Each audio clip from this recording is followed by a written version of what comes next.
Това Друснерон Децим получава сертификат за земя и вила Пирголеза на изток от крепостта Тримамиум.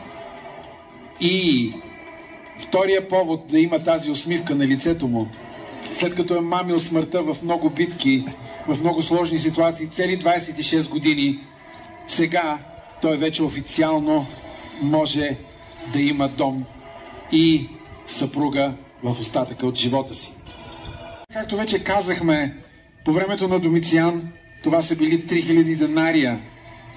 При Август 12 000 сестерции. Някои биха ги нарекли кървави пари. Ние бихме ги нарекли парите на честта на един легионер.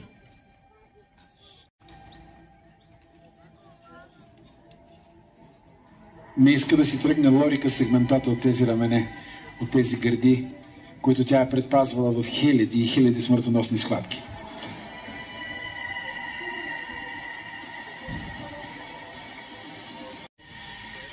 Коланът, на който виси Гладиуса, сега вече този пояс ще бъде на твоя кръст.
Ето и самата